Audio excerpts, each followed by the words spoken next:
Well, it was up to me, really, as the band leader, to enthuse the band with the more subtle sounds of the 1930s rather than the more modern jazz sounds that they were used to. So we've all really spent a lot of time listening to the old recordings and indeed looking through the original scores.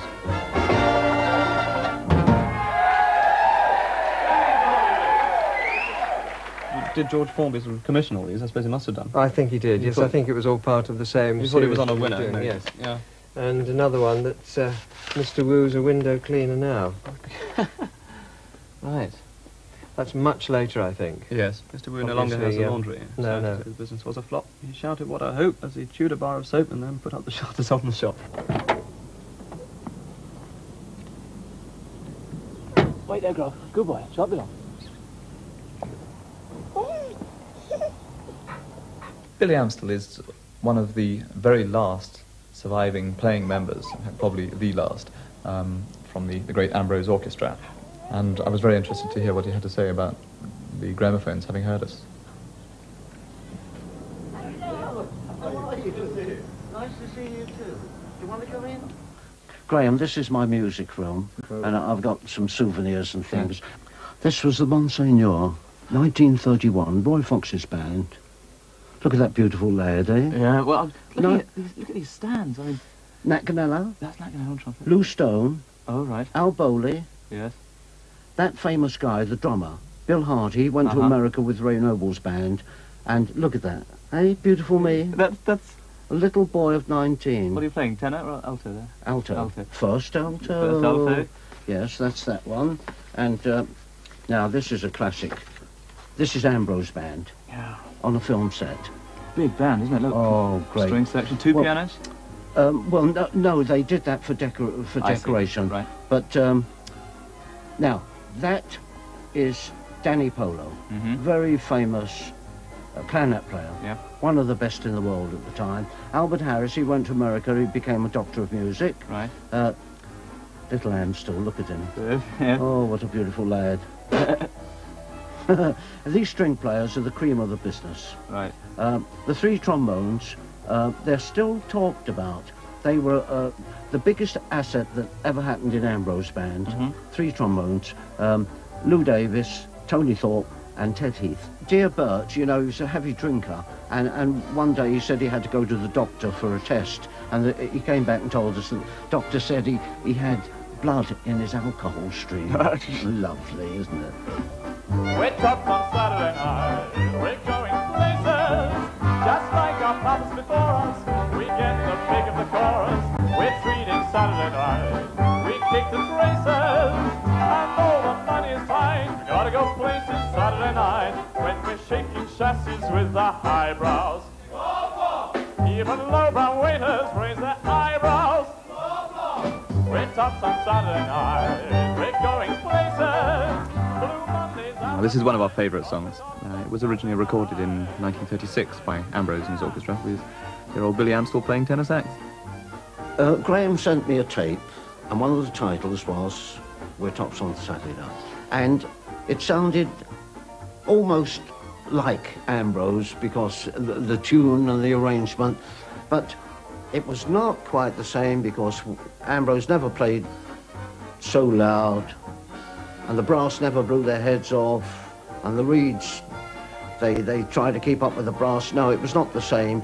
And when you play louder and have amplification to boot.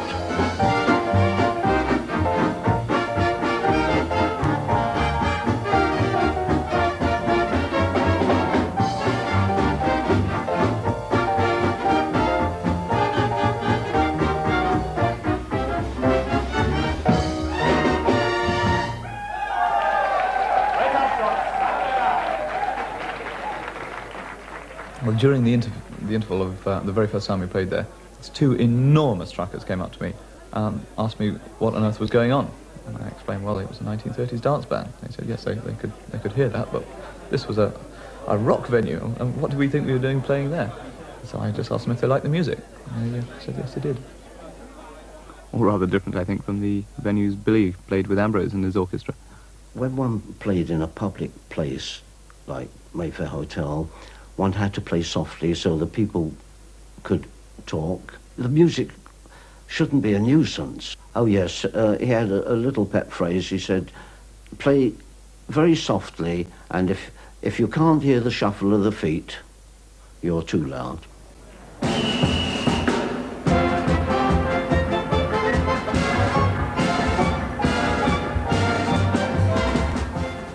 Ambrose was undoubtedly one of the greatest bands of the 1930s, and they played all the top venues in London. We've now made our way up from a pub audience to an audience here of 300 odd people, all dressed up for the occasion, a night of splendour at the Waldorf.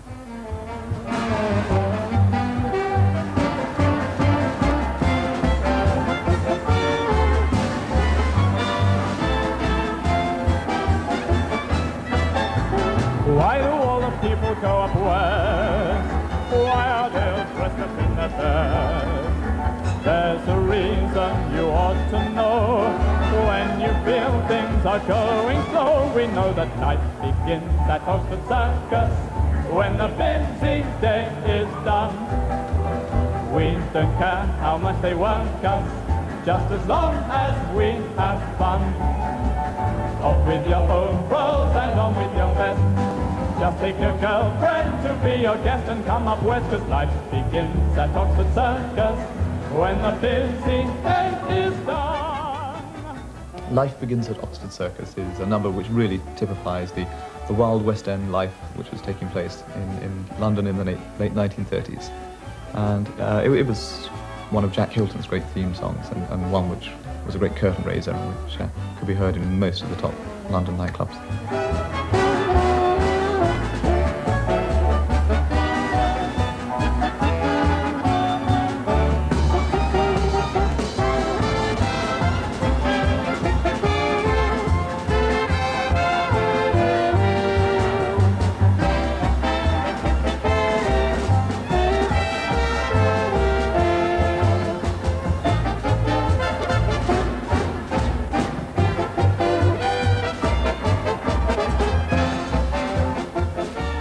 Well, I don't know whether what we're doing is going to lead to a revival of dancing. Perhaps we'll all soon be taking dancing lessons. To meet the demands of the modern crowded ballroom, Miss Phyllis Hayler and Mr. Charles Scrimshaw demonstrate their new dance, the Crooner, which can be performed in the space of 18 inches.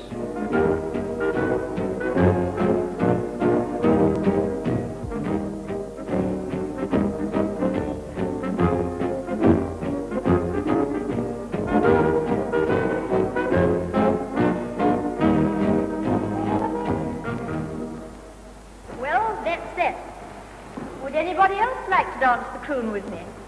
What about you, George?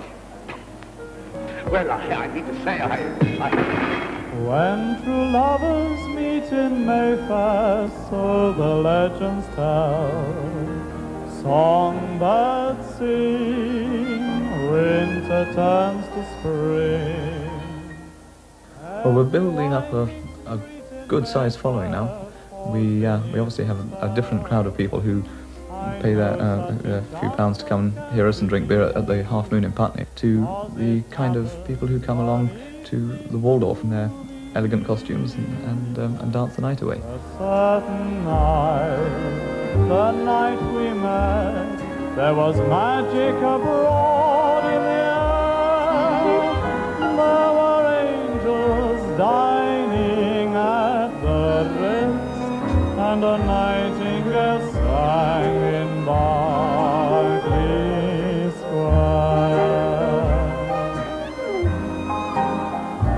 I may be right, I may be wrong, but I'm perfectly willing to swear that Nightingale Sang in Berkeley Square was written in the early war years, the time of the Blitz.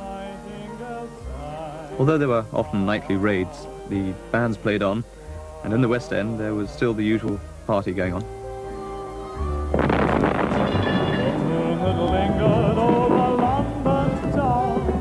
At the Café de Paris, there was a young West Indian band leader, in fact, called Ken Johnson, known as Snake Hips, which indicates the sinuous grace of his body, and a bomb landed squarely in the dance floor, killing Ken Snake Hips Johnson and several members of his band. Streets of town were paved with stars, It was such a romantic affair, and like an echo far away, a nightingale sang in Berkeley Square. I know 'cause I was there that night in Berkeley Square.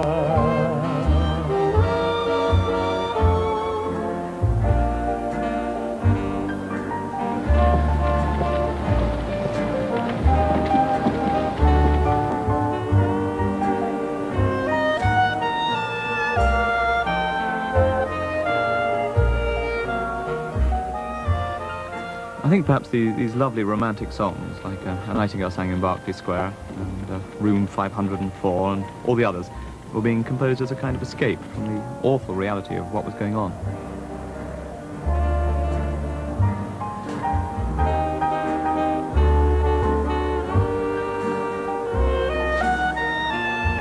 And the same bombing raid, dear old Al Bowley, our wonderful English crooning baritone, was cycling home. And the same bombing raid put paid to him as well. And that rather blew the heart out of English dance band music in the West End. When the Americans came over here, weaned on the jitterbug and the swing, suddenly the style of music in England changed rather radically, and the English dance band sound was replaced almost entirely by the Glenn Miller big band sound. But we're about the golden age of British dance band music.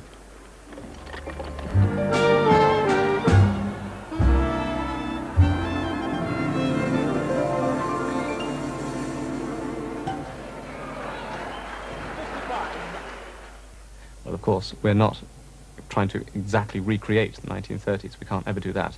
It's a completely different world. But we just want to bring that music back to life in our own way, in our own style. And you know, if we're playing to people who are used to having their ears blasted out to you know, enormous stacks of speakers from rock bands and discotheques, and you know, probably had a radio on from the moment they were born, etc. You know, they're used to loud music, so we give it to them when they want it. The effort and the enthusiasm is there, and I wish them luck. I would sooner be a crooner given half the chance. I can complete with 2 left feet dancing. I'm well aware that Fred Astaire could sing as well as dance, but darkness flee when they see me advancing. Now across a crowded room I wouldn't dance, I'd only croon, trotting out those quick slows, pounding away right on her toes. Oh, you may trip the light fantastic, take your partner's hand. I'd sooner be a crooner in a band. I was walking my dog Grub when I made up this song. And I used an old book called Orchestrations for the Modern Dance Band, and it showed me more or less how to score authentically for a 1930s dance band.